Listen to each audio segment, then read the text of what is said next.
আসসালামু আলাইকুম। আজকে আমরা সমতাপীয় ও রুদ্ধতাপীয় প্রক্রিয়া বলতে কি বুঝো? উদাহরণ সহ ব্যাখ্যা করো। এই প্রশ্নটি নিয়ে আলোচনা করব।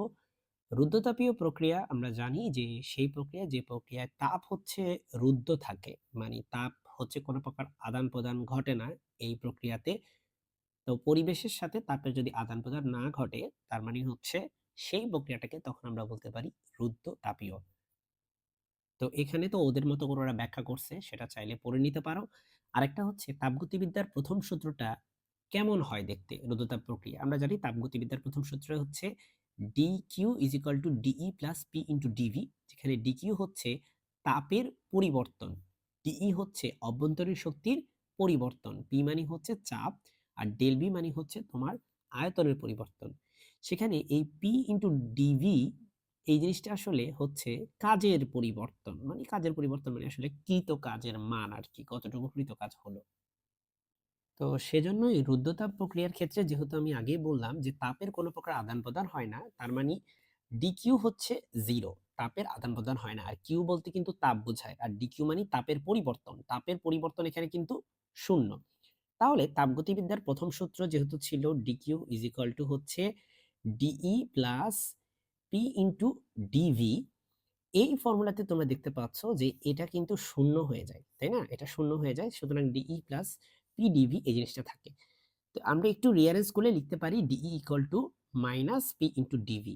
তার মানে আমি যে পরিমাণ অভ্যন্তরীণ শক্তি সঞ্চয় করব সেটা আমি কৃত কাজের ঋণাত্মক রাশির সমান বলতে পারি। ঠিক আছে? তো যাই হোক, এখন আমরা পরবর্তী যে প্রসেস সেটা হচ্ছে সমতাপীয় প্রক্রিয়া, এটা নিয়ে একটু আলোচনা করব। আচ্ছা, তার আগে আমি রুদ্ধতাপ প্রক্রিয়ার একটু আহ, একটা চিত্র যদি তুমি দিতে চাও দিলে তো ভালো, সেটা একটু আলোচনা করি। রুদ্ধতাপ প্রক্রিয়ায় দেখো একটা পাত্র নেওয়া হয়েছে, এই পাত্রের ভিতরে এই যে গ্যাসকে দেখছো সম্পূর্ণভাবে সিল্ড করে দিছে গ্যাসকে, যাতে কোনোভাবেই এই গ্যাসের সাথে পরিবেশের এই যে পরিবেশ মানে বাহিরের যে অংশটা সেটার কোনোভাবেই যাতে তাপ আদান প্রদান না হয়। এমনভাবে সিল্ড করা যাতে হচ্ছে তাপের আদান-প্রদান না ঘটে। যদিও আসলে এই চিত্রটা মাই ডিয়ার স্টুডেন্টস খুব একটা ইম্পোর্টেন্ট না আসলে। কারণ এই চিত্র আসলে মানে খুব একটা যে অন্তর্নিহিত কোনো অর্থ প্রকাশ করতেছে তেমনও না। ঠিক আছে? বাট তোমার ব্যাখ্যাটা সুন্দর হলেই হইছে। সমতাপীয় প্রক্রিয়া হচ্ছে যে প্রক্রিয়া কোনো ধারাকে এক অবস্থা থেকে অন্য অবস্থায় নিয়ে যাওয়ার সময় এর তাপমাত্রা স্থির থাকে। তাহলে রুদ্ধতাপ প্রক্রিয়া হচ্ছে তাপ স্থির থাকে, আর সমতাপীয় প্রক্রিয়া হচ্ছে তাপমাত্রা স্থির থাকে। ঠিক আছে? সো তুমি কি তাপগতিবিদ্যার যে ১ম সূত্র সেই সূত্রটা কি দেখাতে পারবা এখানে? চাইলে পারো। সেটা হচ্ছে dQ = dE + PdV, তাই না? তো সেখানে দেখো বলছে তাপমাত্রা স্থির। আর তাপমাত্রা স্থির মানে কি? তাপমাত্রা স্থির মানে হচ্ছে সেখানে অভ্যন্তরীণ শক্তিও স্থির। তাই না? কারণ তাপমাত্রার যদি কোনো পরিবর্তন না হয়, আমরা জানি তাপমাত্রার সাথে অভ্যন্তরীণ শক্তি হচ্ছে সমানুপাতিক সম্পর্ক। সুতরাং অভ্যন্তরীণ শক্তি 0। সুতরাং ডিকিউ হয়ে যাবে পি ইন্টু ডিভি, এটা হয়ে যাবে। তার মানে আমাদের তাপের যেই আমরা যে পরিমাণ তাপ দিব সেটা দিয়ে সম্পূর্ণভাবে কাজে রূপান্তরিত হবে। কোনো প্রকার অভ্যন্তরীণ শক্তির হ্রাস বৃদ্ধি এখানে ঘটবে না। সমতাপীয় প্রক্রিয়ার কিছু উদাহরণ ওরা দিয়ে রাখছে।